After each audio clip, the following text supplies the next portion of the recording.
Okay, so on the very first film, it was originally silent. It never had a soundtrack, but I looked at it silent. I couldn't do it silent. I had to add a soundtrack. So those do have first two, film 1, film 2, have brand new soundtracks. Film preceding yesterday, original soundtrack. In fact, it's from the original cassette. Are you rolling? Oh, this is a practice run.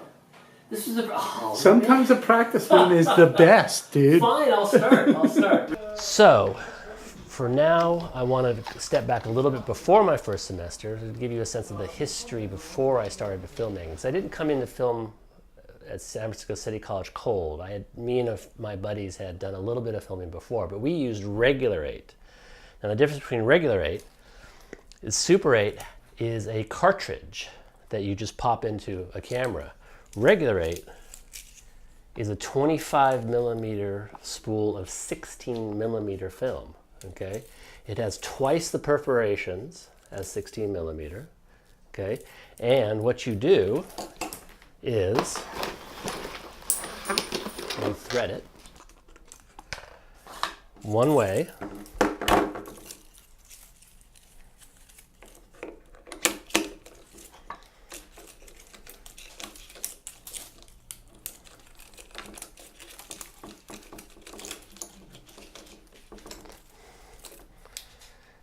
And God, I can't even remember how to do this. But this is, you actually had a little bit more control over your medium. Okay, remember, strip of film.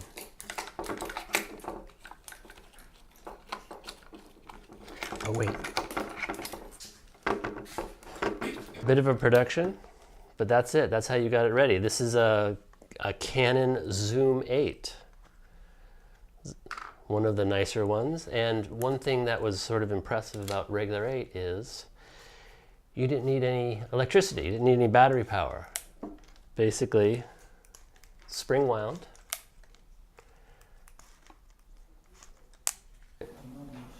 And you're ready to go.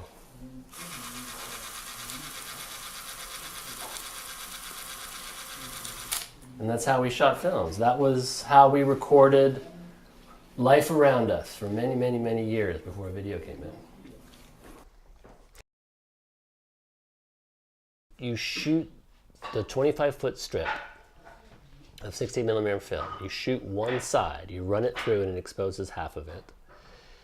You pull it out, you rethread it and expose the other half. So if you were to project it in that state, you would have 4 images, one upside down and one right side up, running parallel to each other. And some people have asked the lab not to split it and splice it together like you do.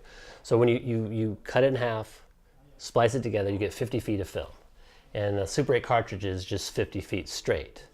But in the act of pulling it out of the camera and rethreading it, you get that lens flare, you get those color intrusions on the side of the film from the sun hitting your frame, hitting the emulsion and exposing it. So you get those flares coming in and going about halfway through, which is undesirable. You're supposed to cut it out, but it's become a sign. It's become like a symbol, an image of an old film is having that flare come and go. It was a mistake, but it's become associated very distinctly, very closely with filmmaking.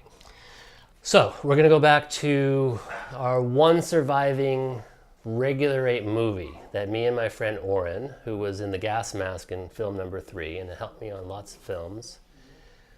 This is our first foray into storytelling in motion pictures in Regular 8. We called it Vague Idea. Let's do it. Okay, the idea was basically something along the lines of there's these guys listening to a radio show and this news report comes on and says listening to punk rock music causes violence, turns people into violent people. So that was about it, and then we went from there.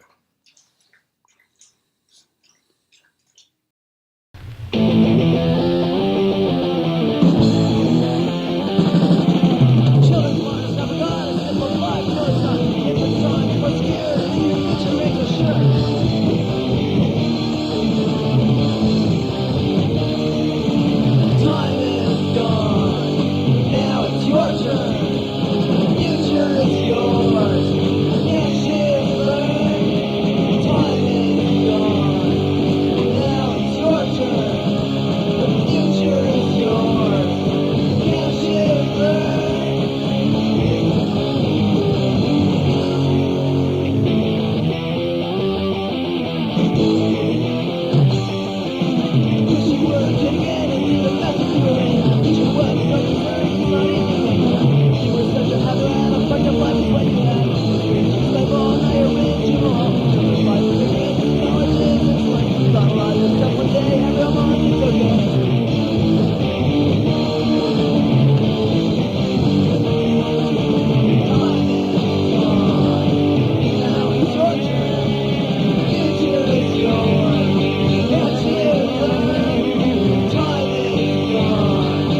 Okay, I'm sorry about that. This is really bad. It probably should have been left on the cutting room floor and never seen again, but here it is. So, random violence. Let's see. They used ketchup for blood, so we figured that they might as well eat some French fries in the ketchup that we use for blood. Again, sorry about this. This is really terrible.